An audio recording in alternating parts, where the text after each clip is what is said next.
Next on Worcester News Tonight, big crowds and security downtown ahead of a visit from a presidential candidate. And getting their message out, students stage a sit-in to voice concerns over issues at their school.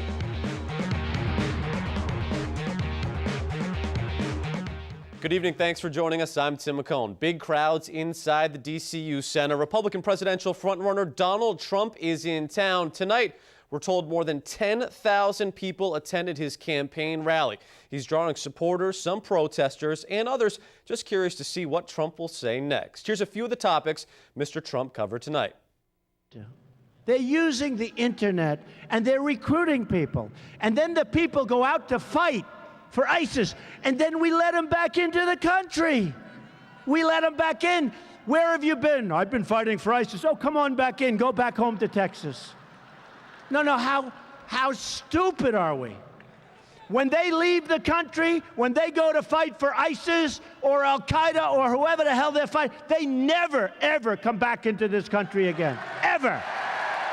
Ever. After the speech, Trump supporters were enthused by the candidate's performance. I think he was just fantastic. He's like us. He talks like we do, okay? And that's why I love him so much. He's going to be great. Awesome. Awesome. Just as I expected, just as I've been watching. Awesome. I think Trump was awesome. He's got a very clear and direct message, and I love it. Trump's speech was interrupted 3 times by demonstrators inside the arena tonight. The third interruption came late in Trump's speech when he was discussing food stamps. Trump was not afraid to respond to the demonstrator. I mentioned food stamps, and that guy who's seriously overweight went crazy. He went crazy. Amazing. Amazing.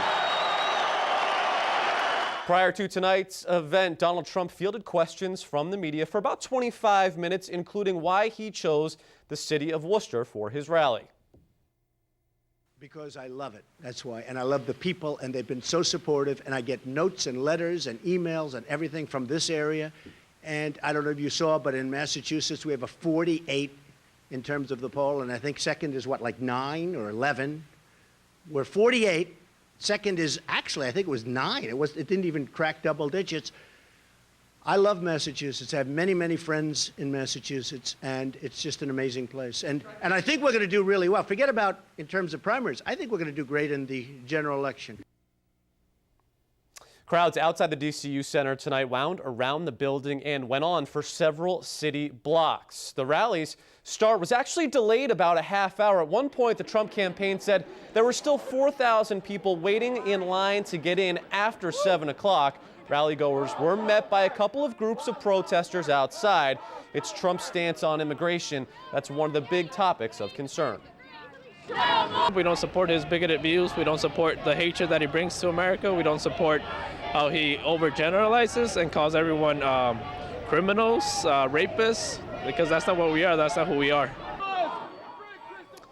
Now, before any of the crowds, there was a lot of setup today to get ready for Trump's visit. Our Andy Madison spent the day talking to locals about the buzz around Trump's Worcester rally.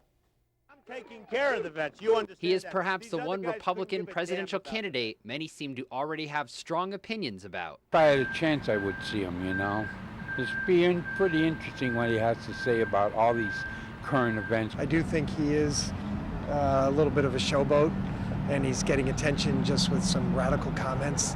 There's an article today that he falls asleep every time he gets into a car to drive. Donald Trump's unpredictability has many planning to attend tonight's rally at the DCU Center. I would go to kind of hear what he said because he always comes up with something new that's interesting, that's always hitting news. There's expected to be lots of people and extra security downtown for Trump.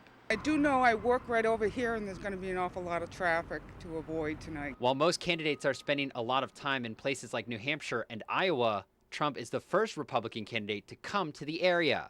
So why Worcester? A few we spoke with say it could help Trump in the city in the long run. When's the last time a presidential candidate came to Worcester? I mean, finally. The fact it's Trump, well, that is what it is. It probably helps get Worcester on the map for the political scene. Central Massachusetts, not too far from New Hampshire, which has the first in the nation primary next year. The latest polls show that Trump has extended his lead in the Granite State. That's the latest at the DCU Center. I'm Andy Madison.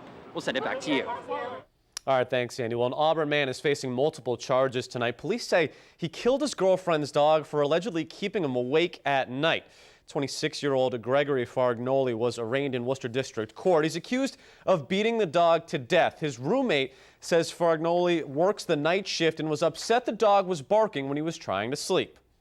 Dog, and he said, I silenced the dog. I still can't believe it. I took pictures of her and her teeth and the wall and the blood, and I just keep looking at him, try to get it to sink in.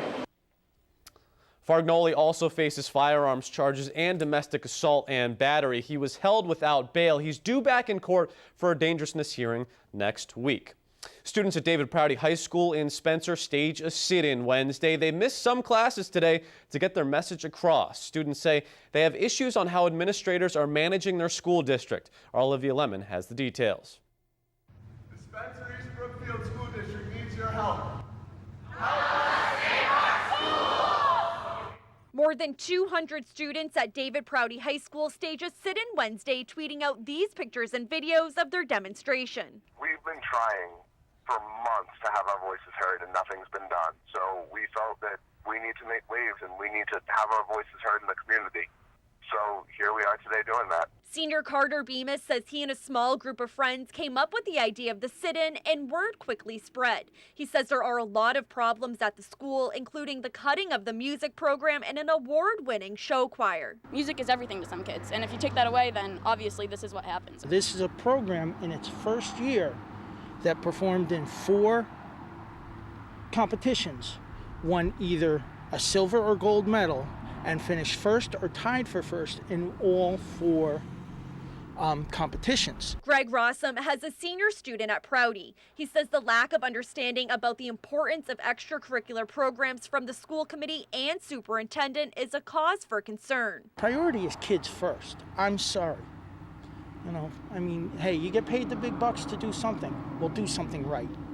I'm not seeing anything being done right. Former Superintendent Dr. Ralph Hicks says the administration needs to have better communication with students, teachers, and the public. I can only hope and pray that things get better up here because it's a sad state of affairs. This is not a dead issue, particularly with parents and people who are concerned about education. Our voices need to be heard and a difference needs to be made in this district because the way things are being run right now, things are going south. The district is falling apart before our eyes. Something needs to be done. Olivia Lemon, Worcester News Tonight. The woman accused of causing a scare on a flight headed to Boston faced a judge today. Prosecutors say Kamila Dolniak, who's from Poland, had been drinking and also took sleeping pills before she tried to open an exit door on the flight from London to Logan Airport. She's now charged with interfering with the flight crew. Dolniak was restrained on the British Airways flight yesterday afternoon. Today, she was ordered to turn over her passport. Dolniak also can't leave the state without permission. City Council vote last night ruled in favor of needle exchange. The vote will now go to the Health Board. If the vote is approved, Worcester will become the 6th city to host the pilot program. The needle exchange program allows health centers to distribute clean needles. The City Council vote was 9-1. City Councilor Michael Gaffney was the single vote against. Tenants of a Worcester apartment building are forced out by fire early this morning. The building tonight is unlivable. Our Patricia Nicholas spoke to affected families today and has more. Firefighters on scene Wednesday morning at the site of a 3-alarm fire on Pleasant Street. Residents at this apartment building say they still are shocked it was an actual fire and not another false alarm. The maintenance guy come upstairs running telling me to get out the house, get out the house. And I was thinking it was all a game, all fun and jokes, you know what I mean? Until I seen the smoke just come up in flames, like it was crazy. So I ran outside the house and probably within like 5-10 minutes, the fire department came. Firefighters say it took an hour and a half to put out the fire. All residents were evacuated. However, one firefighter was taken to the hospital for a minor injury.